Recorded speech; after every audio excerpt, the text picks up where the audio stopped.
आदाब नमस्कार, मैं शाहिद उमेर। आप देख रहे हैं सियासत टीवी पे हिंदी समाचार। आइए एक नज़र डालते हैं सबसे पहले सुर्खियों पर। ऑपरेशन सिंदूर पर संसद को किया गुमराह, रक्षा मंत्री राजनाथ सिंह के खिलाफ विशेषाधिकार नोटिस। वेनेजुएला में मारे गए भारतीय का इंडिया पहुंचा शव, दिल दिमाग और गुर्दा सब गायब, शौक में है परिवार। अखिलेश यादव को बर्थडे विश, राहुल गांधी ने यूपी चुनाव के लिए दिए बड़ा संदेश। भारत पाकिस्तान खत्म करे टेंशन, खोले एयर स्पेस, 100 दिग्गजों ने पीएम मोदी और शहबाज शरीफ को लिखी चिट्ठी। सरकार के पास सबूत तो आरोप साबित करे, जेल में बंद उमर खालिद के मामले में बोले शशि थरूर। नेतन्याहू को इजराइल की सत्ता से हटाने की तैयारी शुरू, चुनावी मैदान में उतरे पूर्व सेना प्रमुख। अब समाचार विस्तार से। ऑपरेशन सिंदूर को लेकर रक्षा मंत्री राजनाथ सिंह के बयान पर सियासत विवाद और तेज हो गया है। कांग्रेस ने उन पर संसद को गुमराह करने का आरोप लगाते हुए लोकसभा अध्यक्ष ओम बिरला से विशेषाधिकार हनन की कार्यवाही शुरू करने की मांग की है। कांग्रेस का कहना है कि रक्षा मंत्री ने पहले कहा था कि ऑपरेशन के दौरान कोई भारतीय सैनिक शहीद नहीं हुआ है, जबकि बाद में आधिकारिक जानकारी में 6 सैन्यकर्मियों के शहीद होने की पुष्टि हुई है। वही रक्षा मंत्रालय ने इन आरोपों को भ्रामक बताते हुए कहा कि मंत्री के बयान को संदर्भ से हटाकर पेश किया गया। कांग्रेस सांसद और संगठन महासचिव केशव वेणुगोपाल ने लोकसभा अध्यक्ष ओम बिरला को पत्र लिखकर रक्षा मंत्री राजनाथ सिंह के खिलाफ विशेषाधिकार हनन की कार्यवाही शुरू करने की मांग की है। केशव वेणुगोपाल ने कहा है कि लोकसभा में ऑपरेशन सिंदूर पर हुई चर्चा के दौरान रक्षा मंत्री ने देश की जनता को और सदन को झूठ बोला है। उन्होंने आरोप लगाया कि यह संसद को गुमराह करने वाला स्पष्ट और सीधा झूठ था। हमारी ये है कि राजनाथ सिंह जी ने संसद में झूठ बोला है। संसद में झूठ बोलने के कारण उनको तुरंत प्रभाव से रक्षा मंत्री के पद से हटाया जाए, या अगर हटते नहीं हैं तो उनका रेजिग्नेशन लिया जाए। अगर रेजिग्नेशन नहीं लिया जाता, नहीं देते हैं तो उनको हटाया जाए। दूसरा, ब्रीच ऑफ प्रिविलेज मोशन उनके खिलाफ लाया जाए ताकि एक एग्जाम्पलरी पनिशमेंट हो। हमारे देश में कोई दोबारा से संसद में गलत बयानी ना कर सके, क्योंकि संसद में जो बात कही जाती थी उसको पार्लियामेंट्री लैंग्वेज कहा जाता था, और कोई दूसरी बात कोई बाहर जाके कोई कहता था तो कहते थे अनपार्लियामेंट्री लैंग्वेज है। तो ये इस पार्लियामेंट में झूठ बोलने का अधिकार किसी को नहीं है। मोदी जी और उनकी पूरी कैबिनेट को इस ताली बजाने के प्रकरण में साथ देने में, राजनाथ सिंह जी का झूठ बोलते हुए साथ देने में, उनसे सबके सामने पब्लिकली माफी मांगी जाए, संसद में माफी मांगी जाए कि हमसे गलती हुई है। और जो नेशनल सिक्योरिटी जो कॉम्प्रोमाइज हो रही है अग्निवीर योजना के कारण, अग्निवीर योजना पूरी तरह से खत्म की जाए। राहुल गांधी जी, कांग्रेस पार्टी, खड़गे जी वचनबद्ध है कि जिस दिन भी हमारी सरकार बनेगी अग्निवीर योजना को पूरी तरह से खत्म करेंगे। ये फौज की का मोराल अप करने के लिए बहुत जरूरी है।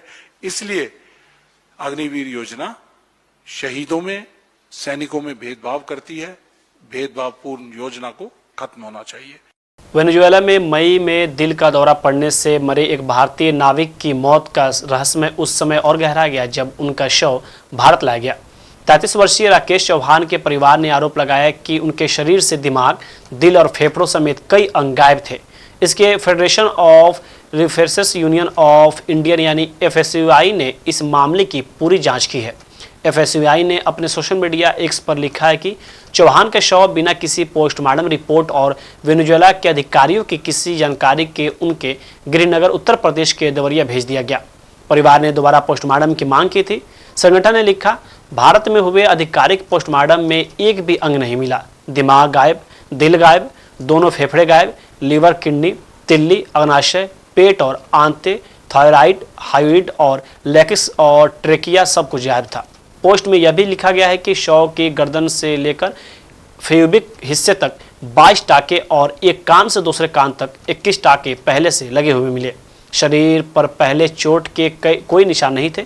शव को करीब 1 महीने तक डीप फ्रीज में रखा गया था। चूंकि सारे अंग गायब थे, इसलिए मौत का असली कारण पता नहीं चल पाया है। उत्तर प्रदेश के पूर्व मुख्यमंत्री अखिलेश यादव आज अपना जन्मदिन मना रहे हैं। उन्हें जन्मदिन की शुभकामना देने वाले में मुख्यमंत्री योगी आदित्यनाथ और मायावती जैसे प्रदेश के शीर्ष नेता भी शामिल रहे। हालांकि अगले साल राज्य में होने वाले विधानसभा चुनाव से पहले अखिलेश के जन्मदिन पर कांग्रेस नेता राहुल गांधी ने अपने जन्मदिन की शुभकामना में बड़ा सियासी मैसेज देने की कोशिश की है। लोकसभा में नेता प्रतिपक्ष राहुल गांधी ने आज अखिलेश को दिए अपने शुभकामना संदेश में सियासी तड़के को भी शामिल करने की पूरी तरीके से कोशिश की है। कांग्रेस और समाजवादी पार्टी दोनों इंडिया गठबंधन का हिस्सा हैं और अगले साल यूपी में होने वाले चुनाव में मिलकर चुनाव लड़ने की तैयारी में है। हालांकि सीट शेयरिंग को लेकर दोनों ओर से नेताओं के बयान लगातार सामने आ रहे हैं।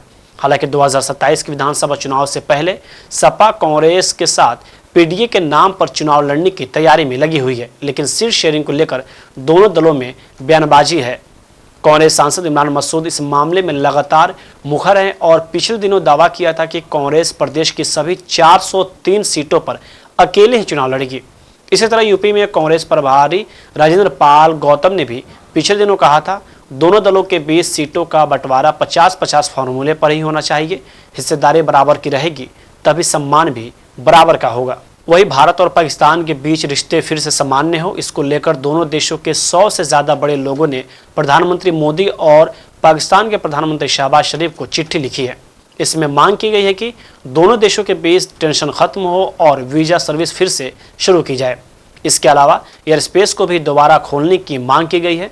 इस चिट्ठी में फारूक अब्दुल्ला और मनोज झा समेत 117 लोगों ने हस्ताक्षर किए हैं।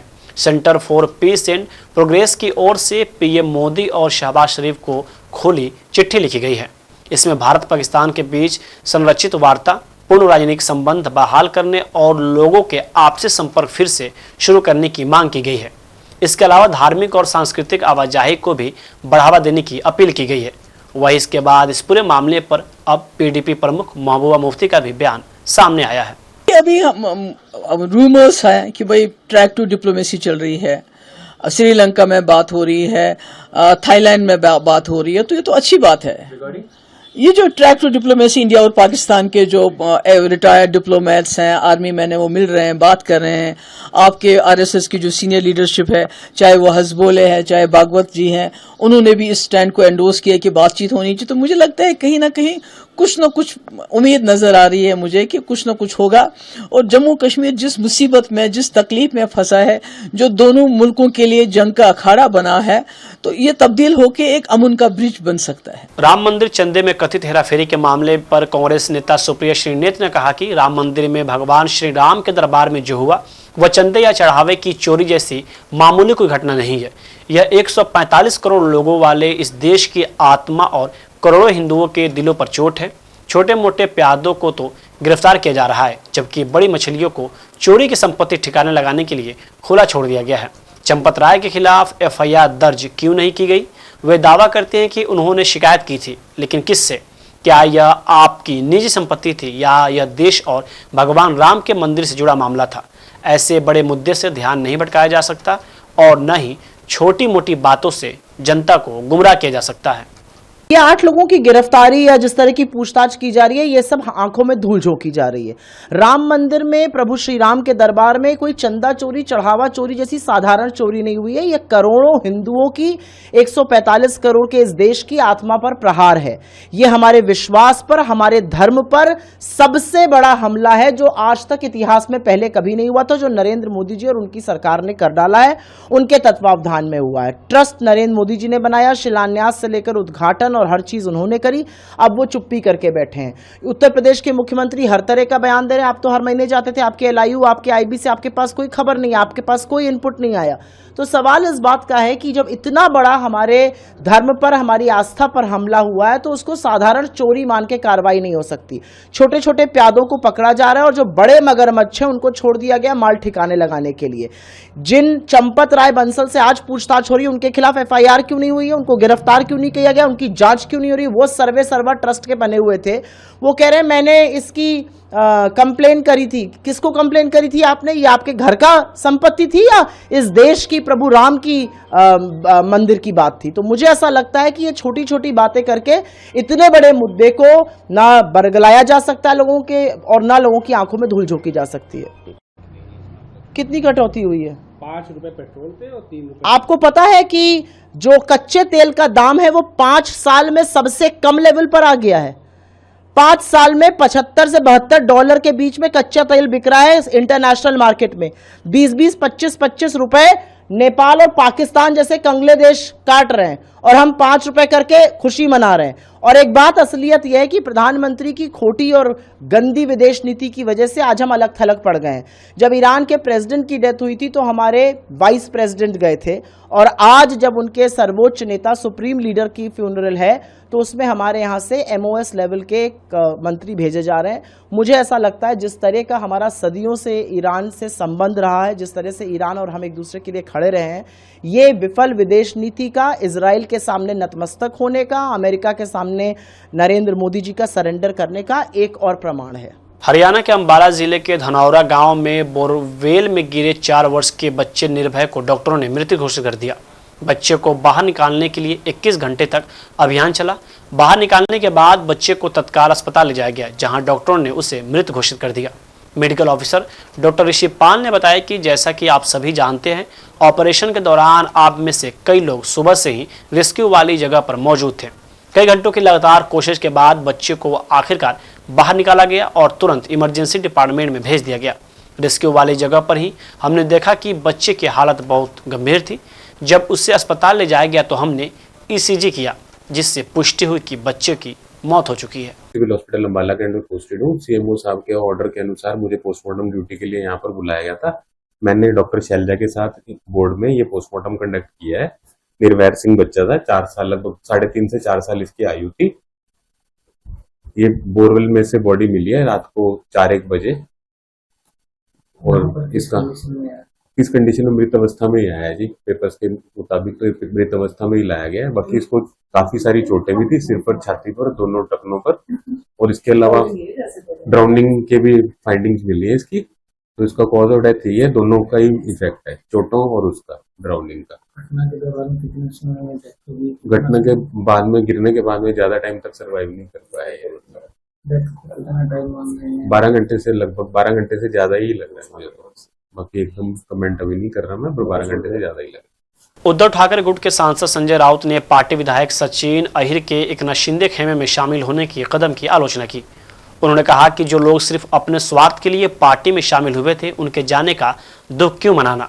सोशल मीडिया प्लेटफॉर्म X पर राउत ने पार्टी छोड़ने वालों पर इशारों में निशाना साधते हुए कहा, रोशनी की तरह 4 किरणों की उम्मीद ही क्यों करें, उनका इंतजार क्यों करें जो कभी सच में हमारे साथ ही नहीं थे। इसके बाद उन्होंने और कड़े शब्दों में कहा, जो लोग पहले से ही स्वार्थ और बेईमानी की भावना लेकर पार्टी में आते हैं, उनके जाने का दुख क्यों मनाया जाए।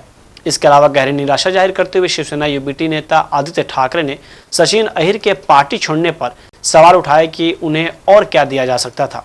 आदित्य ठाकरे ने कहा, हम पिछले 4 दिनों से, बल्कि पिछले 4 सालों से देख रहे हैं, जो लोग सबसे करीबी थे और जिन्हें सब कुछ मिला, वही अपने स्वार्थ के लिए पार्टी छोड़ रहे हैं। इसलिए इसमें कोई हैरानी या चौंकाने वाली बात नहीं है। वर्ली या सेवरी जैसे इलाके में हमेशा से शिवसेना के गढ़ रहे हैं और आगे भी रहेंगे। वही आगे उन्होंने ये भी कहा कि किसी के आने या जाने से हमें कोई फर्क नहीं पड़ता। अब उनको सब कुछ मिला है। सचिन अहिर को MLC बनाया, पार्टी का उपनेता बनाया, कामगार सेना जो है उनका कार्याध्यक्ष बनाया, और क्या देना चाहिए किसी को। ईमान नाम की कोई चीज होती है राजनीति में, निजी जिंदगी में। ये आदित्य ठाकरे जी के बहुत ही खास आदमी रहे हैं, तो ये भी नहीं बोल सकते कि मुझे ठाकरे मिलते नहीं थे। लेकिन अब हवस इतनी बढ़ गई है, भूख इतनी बढ़ गई राजनीति में, तो ईमान निष्ठा का कोई वैल्यू नहीं रहा है। तो ठीक है, जाने दो। साथ ही ये भी बातें उठ रही है कि कल जब हम चर्चा में थे तो 14 जो विधायक नहीं, उसकी भी चर्चा हुई। देखो 14 हो, 15 हो, 16 हो, ये अफवाहें उड़ती रहती है। अब देखेंगे, हम तो ये समझते हैं कि सभी विधायक पार्टी के साथ वफादार है। लेकिन कहीं ना कहीं गुट में जो विश्वास था वो कहीं ना कहीं टूटा। नहीं, ऐसा नहीं है, ऐसा नहीं है। ये जो है, सबसे पहले एकनाथ शिंदे ने पार्टी की चोरी की, पार्टी उनकी नहीं है। ये कहाँ शिवसेना के बाप बन गए, सिंबल उनका नहीं है। अमित शाह के मेहरबानी पर उनकी पार्टी चल रही है। और अमित शाह के ही दबाव में ये सब तोड़फोड़ हो रही है। जिस दिन उनके हाथ में सत्ता नहीं रहेगी तो ये कहीं के नहीं रहेगी। वही कांग्रेस सांसद शशि थरूर ने दिल्ली दंगा मामले में आरोपी और पूर्व जेएनयू छात्र उमर खालिद को लेकर केंद्र सरकार और न्यायिक प्रक्रिया पर गंभीर सवाल उठाए हैं। उन्होंने कहा कि यदि किसी व्यक्ति पर गंभीर आरोप है तो उनका फैसला अदालत में होना चाहिए। लंबे समय तक बिना ट्रायल के जेल में रखना न्याय व्यवस्था पर गंभीर प्रश्न खड़े करते हैं। शशि थरूर ने इस बयान के बाद से इस मामले को लेकर लगातार राजनीतिक बहस तेज हो गई है। सोशल मीडिया पर भी लोग इस मामले में अपनी टिप्पणियां दे रहे हैं।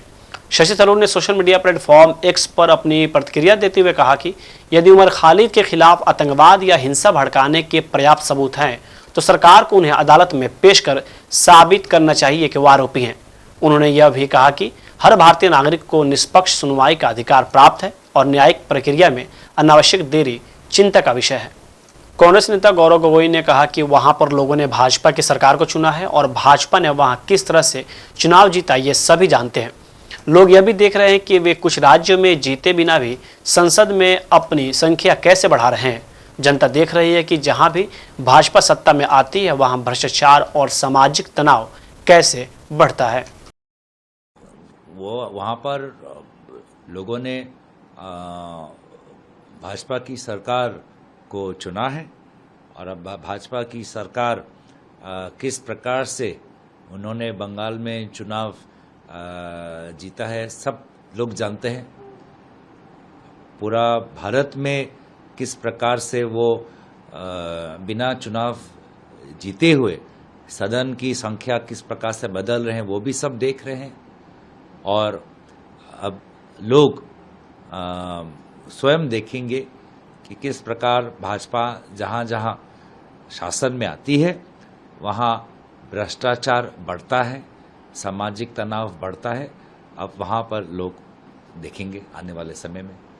इजरायल के प्रधानमंत्री बेंजामिन नेतन्याहू को देश की सत्ता से बेदखल करने की तैयारी की जा रही है।